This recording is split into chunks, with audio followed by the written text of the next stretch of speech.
Dragon is in countdown. Falcon 9 is in startup.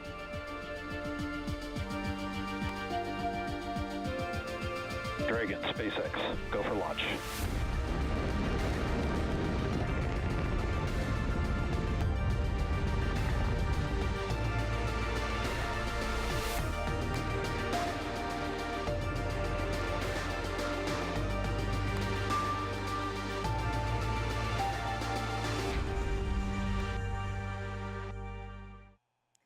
You are looking live at Launch Complex 39A at Kennedy Space Center.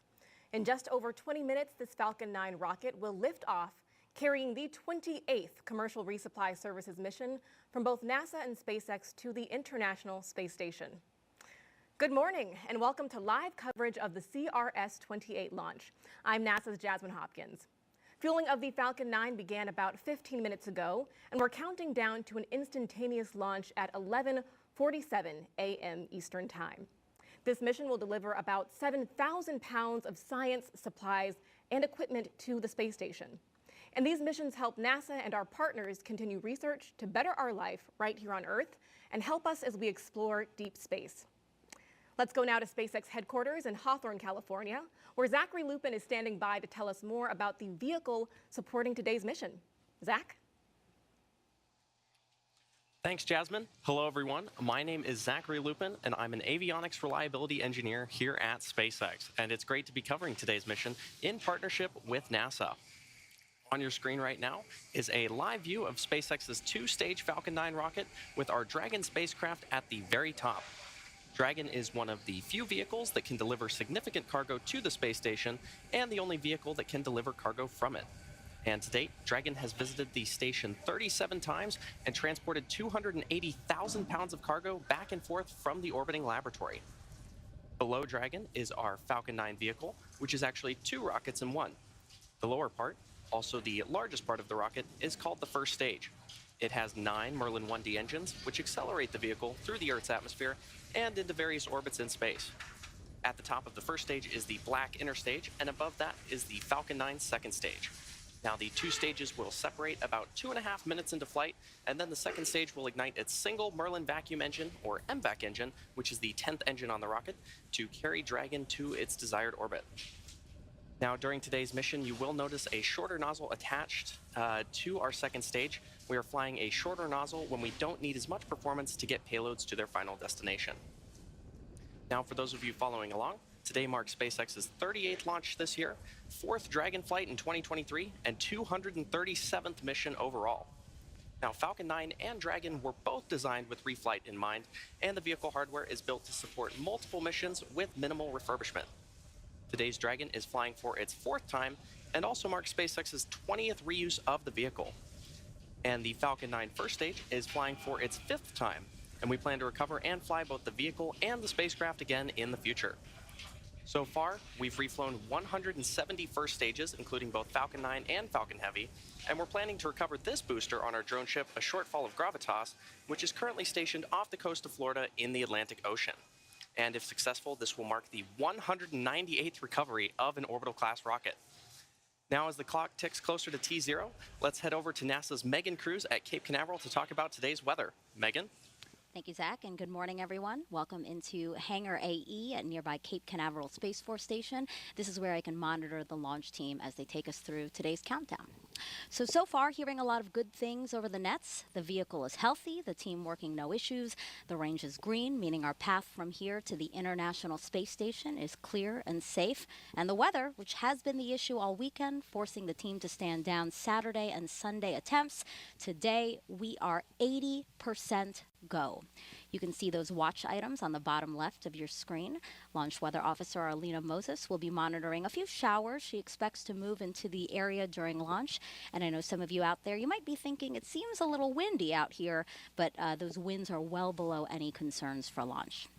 And as for the weather around the booster recovery area yesterday, high seas kept us from launching, but today, check out this live look from SpaceX's drone ship out in the Atlantic. Conditions are still a little rough out there, but better than yesterday. Hence, again, that 80% go for launch in just about 17 minutes. So right now, SpaceX is fueling Falcon 9 RP-1, or rocket-grade kerosene load, is complete. Super-chilled liquid oxygen is being loaded into the first and second stage. You see those white clouds completely normal. That's some of the liquid oxygen venting off. SpaceX vents off some of that LOX to maintain the right pressure in the tanks. And those clouds form when the liquid oxygen makes contact with Florida's humid air. Our instantaneous launch opportunity today, 11:47 and 0 seconds Eastern Time, if we want to dock with the International Space Station on Tuesday, June 6th. For more on that, let's head over to Shaniqua Vereen inside NASA's Mission Control Center. Thanks, Megan, and welcome to the International Space Station Flight Control Room. I am Shaniqua Vereen, live at the Johnson Space Center here in Houston, Texas. The team of flight controllers at Mission Control Houston today is being led by Flight Director Scott Stover. Teams here in Mission Control will really jump into action tomorrow night into early Tuesday morning as Cargo Dragon approaches the International Space Station. There are currently 7 crew members living and working aboard the station. Expedition 69 consists of NASA astronaut Frank Rubio, Dmitry Petelin of Roscosmos, Sultan Anayati from the United Arab Emirates, Woody Hoberg and Stephen Bowen of NASA, Andrei Fedyayev, and Commander Sergei Prokopyev of Roscosmos. As Cargo Dragon approaches the International Space Station in the morning hours of June 6, NASA astronauts Frank Rubio and Woody Hoberg will be monitoring the arrival from the station's cupola. Cargo Dragon will remain attached to the International Space Station, its zenith port of the Harmony module, for about 1 month, being one of 2 Dragons joining Crew Dragon Endeavour before being packed up with critical science and supplies that will splash down off the coast of Florida for that science to be analyzed back here on Earth. Everything is still a go from the Mission Control Center here in Houston, and we're looking forward to welcoming another Dragon to the International Space Station. So for now, we'll head back out to Kennedy. Jasmine? Thank you, Shaniqua. Now we are about T-minus 14 minutes and counting from liftoff of CRS-28, so let's talk about the science. New experiments will soon arrive on the space station. Thunderstorm observation equipment could improve research on Earth's climate and weather. And astronauts will be growing a second generation of plant seeds in space to see if gene changes transfer to future generations. And those are just some of the experiments joining the hundreds of ongoing investigations already aboard the orbiting lab. This mission will also increase power supply on the station, delivering the 3rd set of roll-out solar arrays, also known as IROSAs. After being installed on upcoming spacewalks, the arrays will roll out into position, boosting power on the station by up to 30%. Now, across the country, NASA and our partners are making small steps and giant leaps in preparation for the Artemis II crewed mission around the moon. So let's take a look at our Artemis Moon Minute. All 5 major structures of the Space Launch System rocket's core stage have now been fully integrated at the Michoud Assembly Facility in Louisiana. The engine section is the most complex and intricate part of the core stage that powers the Artemis missions to the moon. RS-25 engine testing is underway at Stennis Space Center near Bay St. Louis, Mississippi. This test is part of a 12-test series that will certify the new design for crewed Artemis missions. The engine ran for its full planned 720 seconds, the longest duration to date. At Kennedy Space Center in Florida, technicians have been testing the solar array wings for the Artemis II service module. Orion will have 4 solar wings drawing in 11 kilowatts of power from the sun. Some of the avionics for Artemis II have already been to space. Technicians finished cleaning and removing avionics on the Artemis I crew module, which will be used on the Orion capsule for Artemis II in 2024.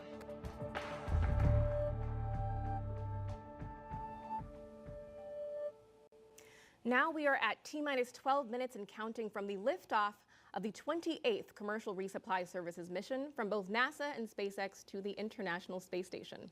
So let's bring back Zach now to tell us more about Dragon's flight history. Zach? Thanks, Jasmine. For those of you following along, you'll know that it's already been a very busy year and couple of weeks for Dragon vehicles at the International Space Station. CRS-28 marks SpaceX's 4th Dragon mission of 2023, following the launches of Crew 6, CRS-27, and AX-2. The Dragon spacecraft supporting today's mission will be joining Crew 6 and Dragon Endeavour, which have been on station since March. Now, in order to make room for AX-2 and CRS-28 at the Harmony Zenith port on the ISS, the 4 members of Crew 6 underwent a port relocation on May 6th. And put another way, Dragon moved parking spots to make room for the incoming Dragons.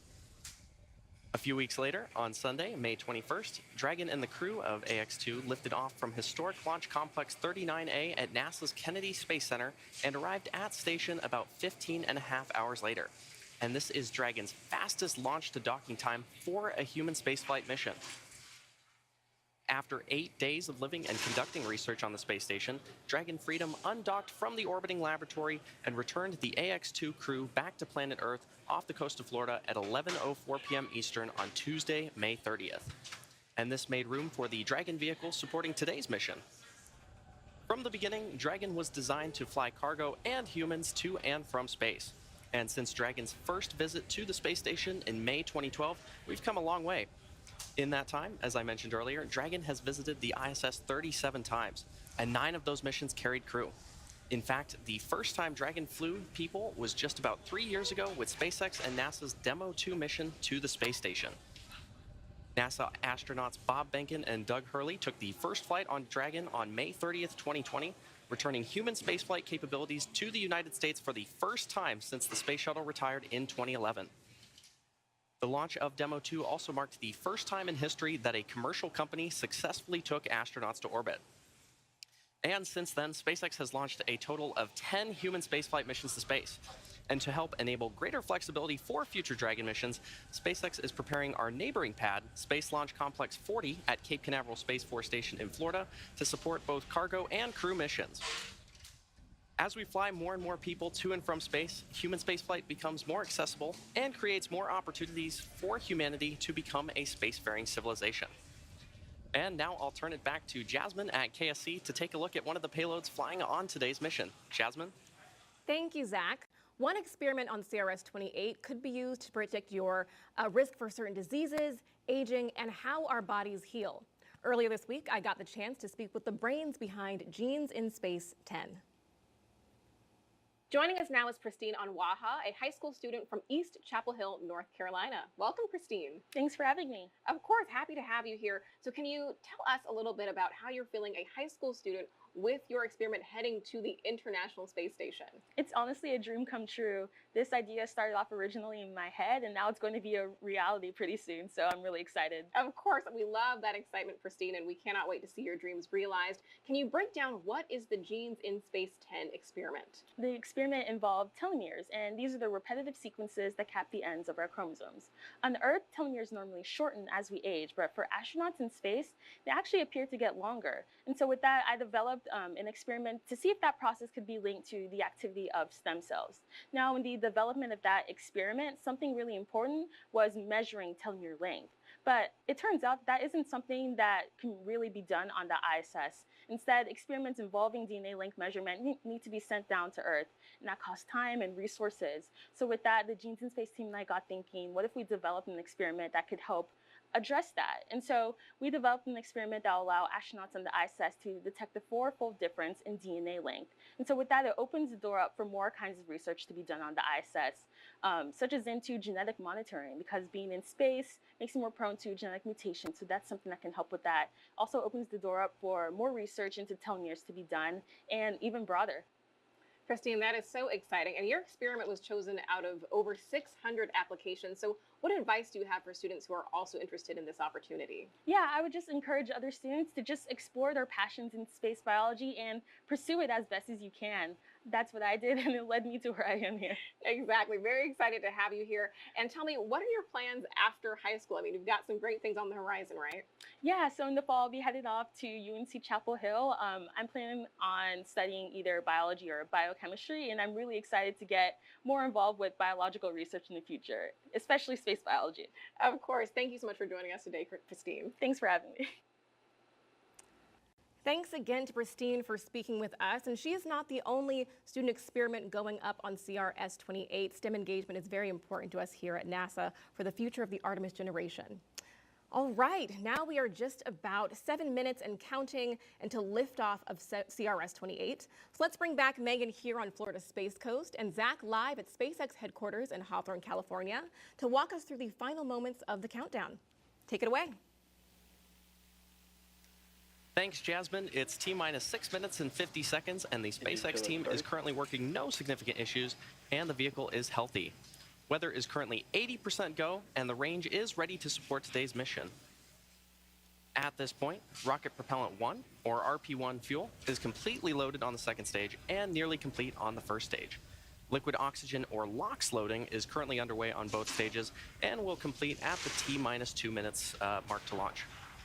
We're also loading helium gas into both stages. Falcon 9 uses helium as a pressurant to backfill the propellant tanks as LOX and RP-1 are consumed by the Merlin engines during ascent. Helium load began before the broadcast went live and will continue to top off until about a minute and a half before launch. And about 40 seconds ago, SpaceX performed the engine chill. That's when the team flowed a small amount of the super chilled liquid oxygen into the Merlin engine's turbopumps. They're basically prepping the propulsion system for the full flow of liquid oxygen. By doing this, they avoid a thermal shock to the system, ensuring engine startup Stage 1 goes fuel well. load is complete. And you heard that call out for stage 1 fuel load complete. Now, Dragon also began its startup sequence at T-minus 35 minutes when it coordinated timing with Falcon 9. The spacecraft is currently undergoing vehicle health checks. It will enter terminal count at T-minus 5 minutes, with the next big step just a minute before liftoff, when Dragon will transition to internal power.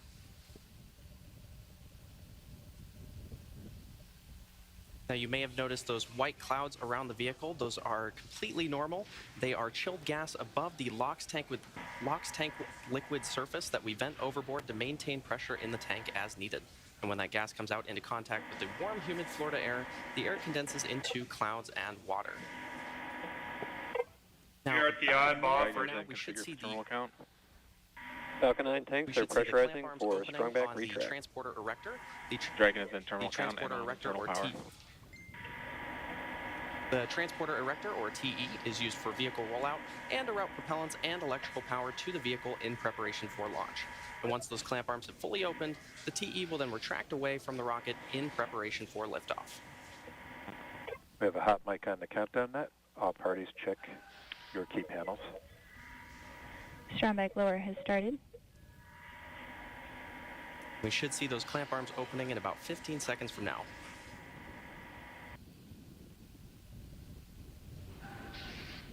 Now, those clamp arms are located just below the trunk of the vehicle, which is beneath the Dragon spacecraft.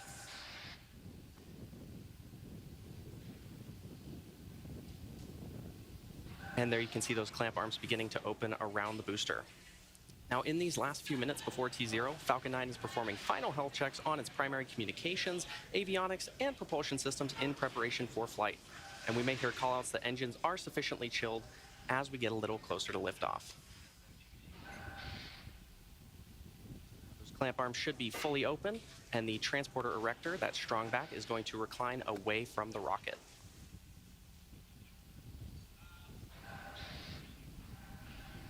Now, you may have noticed in some of these shots, the Falcon 9 booster supporting today's mission is covered in quite a bit of soot, and that is because it previously supported NASA Crew 5, GPS-3, Space Vehicle 6, Inmarsat 6F2, and 1 Starlink mission.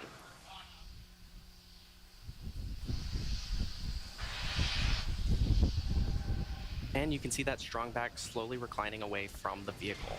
Stage 1 LOX load is complete. This launch will bring about 7,000 pounds of hardware, crew supplies, and science to the space station. One research project will study the effects of space on human DNA. Another will study the effects on plant DNA. Findings from both could help us advance things here on Earth, but also prepare us for future, farther missions into space. And Dragon will be docked to the space station for about a month before returning home. Now, checkouts of the second stage thrust vector control actuators are now underway. This is often referred to as an engine wiggle test. This is when SpaceX moves the thrust nozzles slightly to make sure the guidance hardware is ready for flight. SpaceX will do the exact same test on the first stage engines, but that happens just seconds before ignition.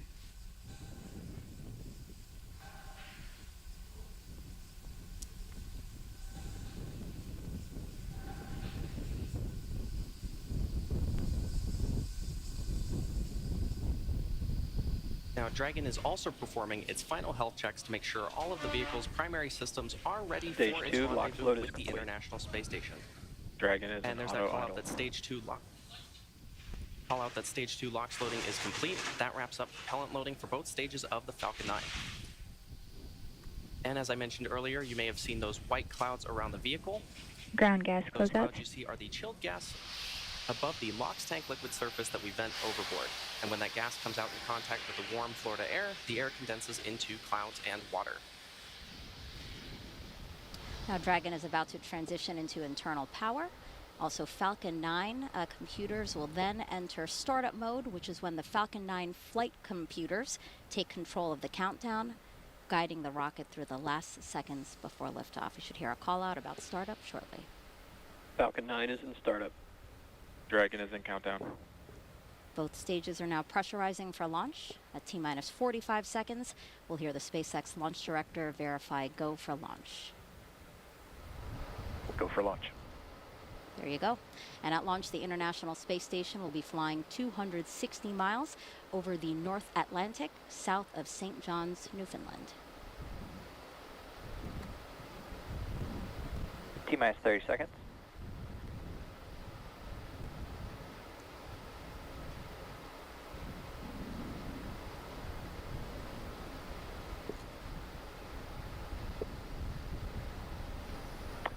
Seconds.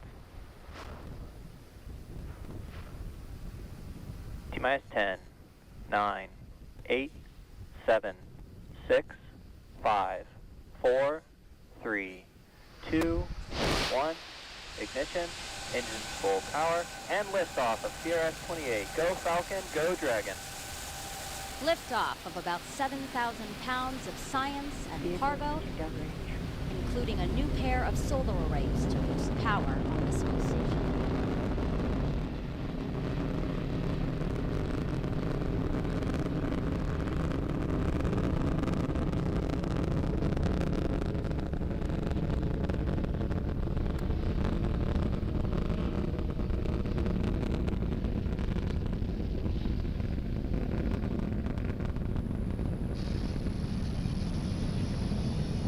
At T plus 40 seconds, Falcon 9 has successfully lifted off from historic Launch Complex 39A in Florida.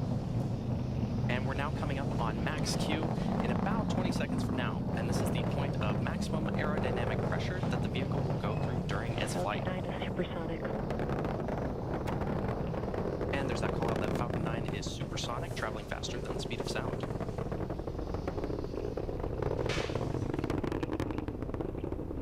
Max Q. And there you heard the call out for max Q.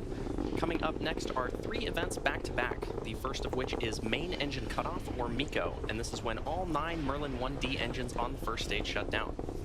After those 9 engines shut down, the first and second stages will separate, and this is also called out over the nets as stage separation. From there, the second stage will ignite its Merlin vacuum engine to boost Dragon to low Earth orbit during SES, or second engine start one. And this whole Trajectory sequence nominal. takes about 15 seconds.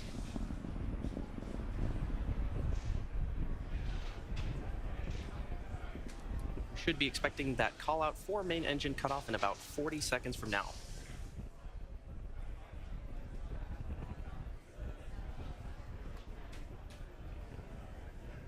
Some amazing views of our Falcon 9 vehicle as it takes our Dragon spacecraft to orbit.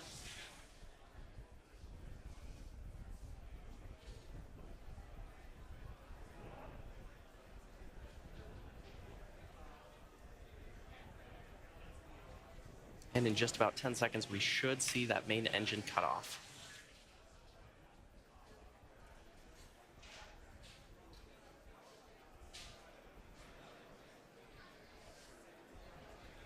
Nico? Stage separation.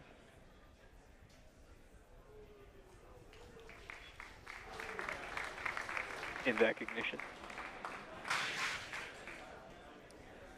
And there you heard those callouts and probably saw on your screen, main engine cutoff, followed by stage separation, and then second engine start 1. As I mentioned earlier, we're flying an MVAC nozzle, a shortened MVAC nozzle on our second stage. If you're just tuning in, you're watching a live webcast for the 28th commercial resupply mission to the International Space Station for NASA. This is SpaceX's 38th mission for 2023 and the 4th Dragon flight to the International Space Station this year. We lifted off from Kennedy Space Center's historic Launch Complex 39A just about 3.5 minutes ago. Now on your screen, on the left side, you can see our Falcon 9 first stage, which is going to descend back towards Earth, and the second stage on the right side of your screen, which is carrying the Dragon spacecraft. Now, as a reminder, today's mission marks the 5th flight for this Falcon 9 booster. Falcon 9 booster, which previously supported the Crew 5, GPS-3 Space Vehicle 6, Inmarsat 6F2, and 1 Starlink mission. In order to make its way back to our drone ship, a shortfall of gravitas, the Falcon 9 first stage has 2 more burns to execute. The first is the entry burn, where 3 of the Merlin engines will reignite. This helps slow the stage down as it re-enters the upper part of the Earth's atmosphere. The entry burn is followed by the landing burn, and this is a single engine burn that brings the vehicle speed down rapidly in order to land on the drone ship.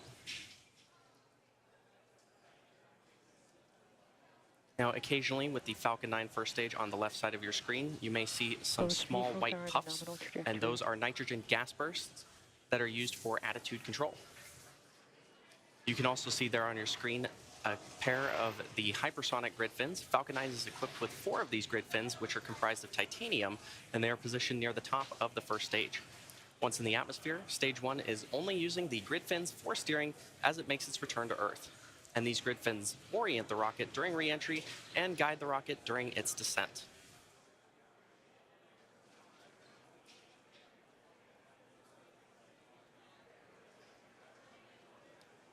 Now, the Falcon 9 first stage has 9 Merlin 1D engines, and each engine generates about 192,000 pounds of thrust. On the second stage is the MVAC engine, which has a slightly wider nozzle, and the vacuum engine generates about 203,000 pounds of thrust.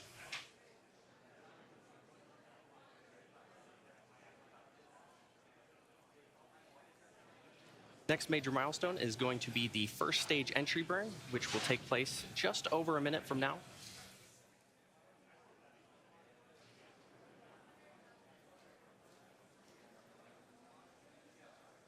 There you can see an amazing view of our stage 2 with its shortened MVAC nozzle.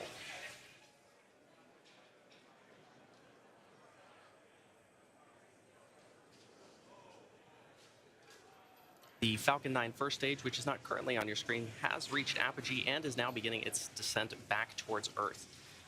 The second stage is continuing to take our Dragon spacecraft to orbit.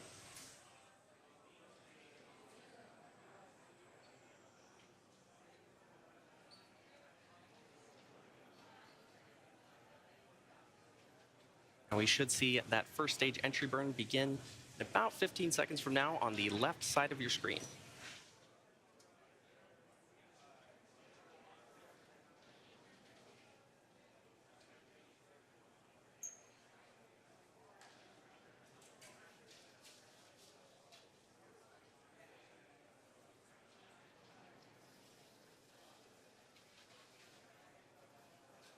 Stage 1, STS has safed.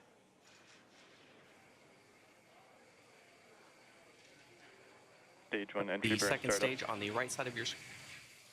And there's that call out for stage 1 entry burn startup on the left side of your screen. The second stage is continuing to take our Dragon spacecraft to orbit. Now again, the entry burn is the first of 2 burns that the Falcon 9 booster performs before landing on our drone ship. Stage 1 entry burn shutdown. And there's that confirmation of stage 1 entry burn shutdown. As we get closer to first stage landing, it's good to note that the Falcon 9 first stage is equipped with 4 landing legs made of state-of-the-art carbon fiber with aluminum honeycomb. These landing legs are placed symmetrically around the base of the rocket and deployed just prior to landing. And if successful, this landing will mark the 198th time that we've recovered a first stage booster, including both Falcon 9 and Falcon Heavy missions.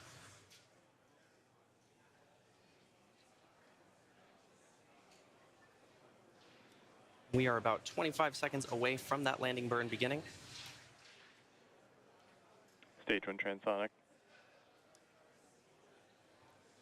Now, as the rocket descends through the Earth's atmosphere, this really puts deceleration into perspective.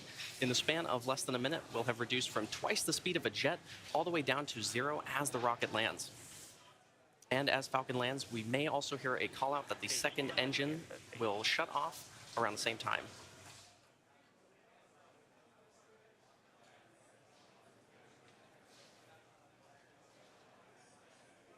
Stage 1 landing burn.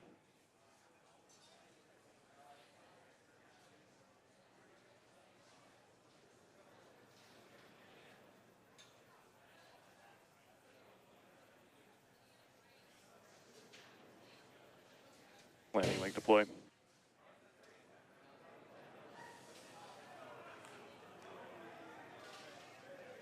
Stage 1 landing confirmed. And there you have it. The Falcon 9 first stage that supported today's mission has landed for its 5th time, having previously supported Crew 5, GPS 3, Space Vehicle 6, Inmarsat 6F2, and a Starlink mission. Today's landing also marks the 198th successful landing for an orbital class rocket. You may have also heard confirmation of good orbit. Acquisition of signal, Newfoundland. At T plus 9 minutes and 30 seconds into the mission, we are coming up on the last major task for Stage 2, commanding separation of Dragon a couple minutes from now. And we expect to have video of Dragon separation from the top of the second stage, which looks into the trunk. CRS-28 will be joining the Crew 6 vehicle, currently on orbit, so we'll be back to having two Dragon spacecraft docked at the International Space Station. As for cargo, today we will be delivering more than 7,000 pounds of science, research, crew supplies, and vehicle hardware to the orbital laboratory and its crew. To date, SpaceX has sent and brought back over 280,000 pounds of crew and cargo to and from the space station.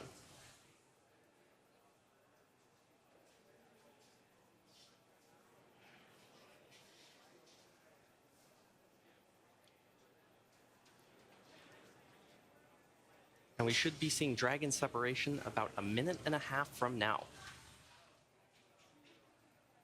As a reminder, this is the 4th flight for this Dragon capsule, having previously supported CRS-21, CRS-23, and CRS-25 to the space station. Today's flight also marks the 20th reuse of a Dragon vehicle overall. Now, Dragon has 16 Draco thrusters on board, each with the capability to deliver 90 pounds of force. There are 4 pairs of 3 thrusters spaced evenly around the capsule, as well as 4 forward bulkhead thrusters underneath the nose cone. Now, notably, today's Dragon does not have super Draco thrusters, seats, or life support systems, as it's not carrying crew. And this saves on weight and space, and also allows for a faster refurbishment time.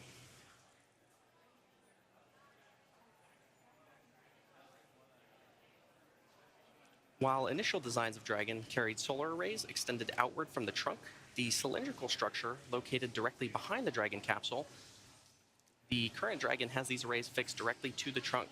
And you may see at some point both a light and a dark side of the trunk, and that dark side is actually those solar panels, while the light side is a radiator to help cool the spacecraft.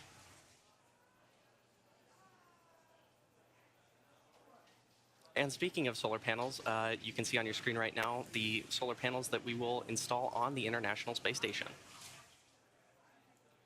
Once the Dragon capsule reaches the ISS, it will be able to autonomously dock using its navigation sensors, centerline camera, and light detection and ranging or LiDAR equipment. And there you can see on your screen Dragon separating from the second stage. Well, that's going to do it for me here in Hawthorne. The next milestone coming up is the Dragon nose cone opening sequence, which protects the docking ring and navigational sensors. And I'll toss it over to Shaniqua in Houston to talk us through it. Shaniqua? Thanks, Zach. Everything is still going well back here in Mission Control Houston. Right after Dragon separated, it began a series of automatic checkouts, including small firings of the Draco maneuvering thrusters. The next milestone is nose cone deploy. The nose cone protects that docking hardware and rendezvous and tracking elements on top of Dragon during ascent. The nose cone deploy uncovers the 4 forward bulkhead thrusters, which Dragon will use for its major burn maneuvers. And we do have confirmation that that nose cone deploy sequence has begun. Again, major burn maneuvers will be Dragon nose cone deploy uncovers those major hardware. It will also uncover Dragon eyes, that rendezvous and tracking hardware that allows Dragon to know where it is in space and how to find the space station. Once open, the nose cone will stay in that position until the very end of its mission, closing prior to re-entry to provide some of that additional protection to the same hardware during re-entry. It does take about 5 minutes for a nose cone to open. We are looking for 12 hooks, 2 sets of 6 that will open here. And once open, we will see the nose cone deploy. Again, that sequence has begun. And we'll be waiting to hear once all 12 hooks are open. And we will see movement of the nose cone as all 12 hooks open. After nose cone deploy is Cargo Dragon will be safely on its way to the International Space Station. If you're just joining us, NASA and SpaceX's 28th commercial resupply mission launched from Pad 39A at the Kennedy Space Center in Florida at 10:47 a.m. Central Time, 11:47 a.m. Eastern Time, and is currently in orbit. We're standing by now for nose cone deploy. Dragon is filled with over 7,000 pounds of cargo and supplies, including a variety of science investigations, hardware, and fresh foods for the crew on station. Some of those fresh foods that will be delivered include apples, grapefruits, oranges, cherry tomatoes, and blueberries. Dragon will dock to the zenith or space-facing side of the Harmony module, just recently freed up by Dragon Freedom, which brought up the Axiom 2 crew. The Axiom 2 crew aboard the SpaceX Dragon Freedom spacecraft safely splashed down off the coast of Florida at 10:04 p.m. Central Time, 11:04 p.m. Eastern on May 30th, 2023. The crew's return officially concluded the second all-private astronaut mission to the International Space Station. Axiom 2 commander and retired NASA astronaut Peggy Whitson ended her 8-day mission with a new record of 675 days in space, the most of any American or woman. And while we're discussing records, NASA astronaut Frank Rubio will end his mission this fall, breaking a record of his own. Rubio will return to Earth aboard a Russian Soyuz spacecraft no earlier than September 27th, and in his stay aboard the orbiting laboratory, having logged a total of at least 371 days in orbit. That tour of duty will beat the previous record of 355 days set by NASA astronaut Mark Vande Hei in 2022. Joining Rubio on station are 6 other crew members living and working aboard the International Space Station. Expedition 69 also includes Dmitry Patelin from Roscosmos, Sultan Adiyati from the United Arab Emirates, Woody Hoberg and Stephen Bowen of NASA, Andrei Fedyaev and Commander Sergei Prokopyev of Roscosmos. All crew members are awake, and after enjoying a midday meal, some are headed to exercise, while others are headed to do some spacewalk procedure reviews. NASA astronauts Stephen Bowen and Woody Hoberg are prepping for a June 9th spacewalk to install one of 2 new rollout solar arrays on the space station's starboard side truss structure. This cargo resupply will bring up 2 new rollout solar arrays packed inside its unpressurized trunk. Acquisition signal. Good, Heli. And again, if you're just joining us, we are currently waiting on nose cone deploy of the CRS-28 cargo spacecraft. That sequence has begun just a few minutes ago, and it does take about 5 minutes for the nose cone to fully deploy.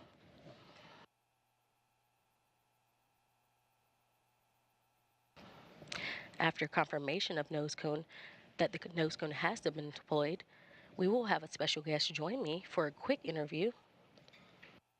He will talk a little more on what Dragon is bringing up and its benefits to the International Space Station.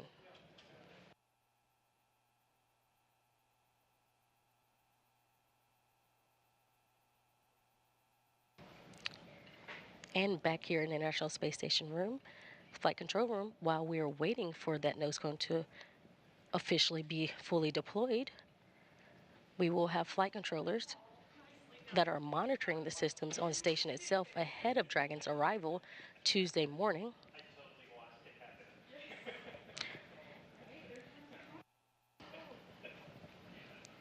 Again, once the nose cone is fully deployed,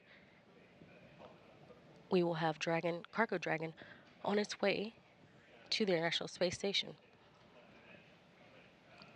Once Dragon does cross that approach ellipsoid, which is that mythical sphere around the space station, flight controllers here in Mission Control Houston will begin joint operations with SpaceX teams in Hawthorne, California. Again, we will have NASA astronauts Frank Rubio and Woody Hoberg, who will be monitoring the approach and arrival of Dragon with a planned docking time on Tuesday morning at 4:50 a.m. Central Time, 5:50 a.m. Eastern Time. Once Cargo Dragon is docked to the station, Rubio and Hoberg will begin hatch operations to open the hatches between the International Space Station and Cargo Dragon.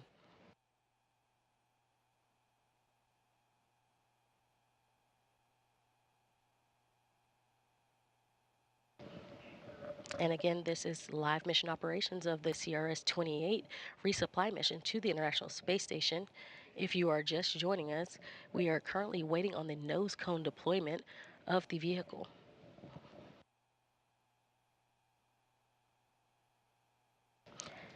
And we currently see that nose cone currently opening.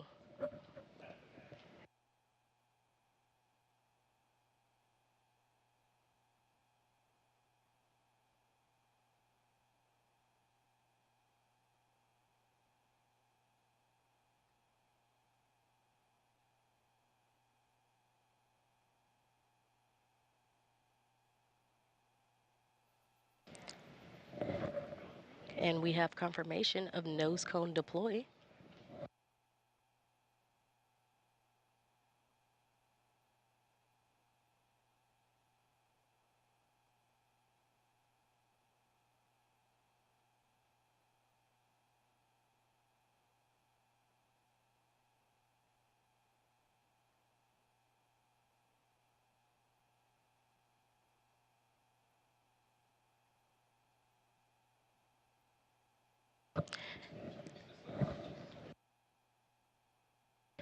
And there we have it. We have nose cone confirmation of deployment. And now joining me on the phone is manager of the International Space Station Transportation and Integration Office, Phil Dempsey. Hi, Phil. Hey, Shaniqua. Thanks for joining me. And as we get into it, can you outline the major activities for the crew with CRS-28? I know we talked some of what's being brought up, but can you go a little more in depth for us? Sure. During this mission, there's quite a bit of research that has to be done. So the crew will start, unloading the Cargo Dragon. There'll be actually quite a bit of research that's done in time to complete it and return those samples to the ground at the end of this dock mission. As well as that, we're carrying up some IROSIS, external solar arrays that have to be installed with a couple of EVAs during this mission. Of course, and these resupply missions, just like you mentioned, are delivering science, hardware, and other cargo to the station. I know one key delivery on CRS-28 includes a pair of ISS rollout solar arrays. Can you discuss what the plan is for these arrays and what the importance is for station? Yeah, absolutely. So as you know, the ISS program is extending operations to 2030. The robustness of the vehicle has been one of the key factors in our ability to do so. One thing we've seen is expected degradation of solar array performance over time. So these IROSIS will enable us to get back to beginning of life power levels. With this pair on the SpaceX 28 mission, we'll have augmented 6 of our 8 power channels further enabling the ISS program to continue full research utilization without interruption. That's why we're here in the first place. Thank you. And as always, I know it's a busy time aboard the International Space Station with cargo vehicles coming and going and multiple planned spacewalks. How complex will the next few months be for the station program and the global partnership? Sure. Well, as always, there's a lot going on. First we have the spacewalks to install the IROSs, which I just mentioned. Those are actually some of the most complex that our crew performs. Not long after completing those, we're looking forward to the NG-19 cargo resupply mission later this summer, bring up more critical supplies and research. And then we're not too far away from the next crew rotation missions on both the SpaceX Crew Dragon and the Soyuz spacecraft. So we're definitely looking at some complex choreography, but we've got extremely capable teams across the world making it all happen. Thank you so much. And we again appreciate you for joining us today. All right. Thank you, and have a great day. It's good to see a good launch today. Perfect. Thanks, Phil. Join us again early Tuesday morning at 3:15 a.m. Central Time for live coverage of docking for CRS-28. Again, everything is on track on the International Space Station side, so that'll do it for us here in Mission Control Houston. Now back over to you, Kennedy. Jasmine? Thank you, Shaniqua. Yet another beautiful launch from Florida's Space Coast. And that's going to wrap up our launch coverage of the 28th Commercial Resupply Services mission from NASA and SpaceX. Thanks again for joining us, and we'll leave you with a replay of today's launch. Until next time, go NASA, go SpaceX, and go CRS-28.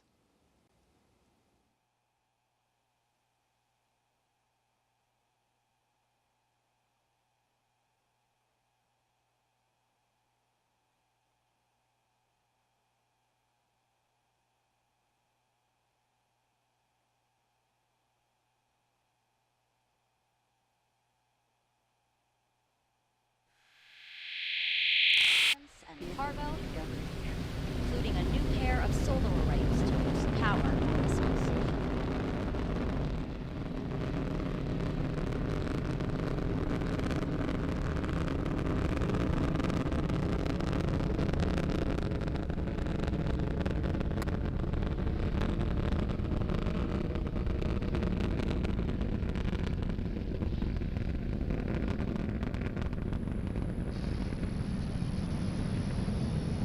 At T plus 40 seconds, Falcon 9 has successfully lifted off from historic launch complex 39.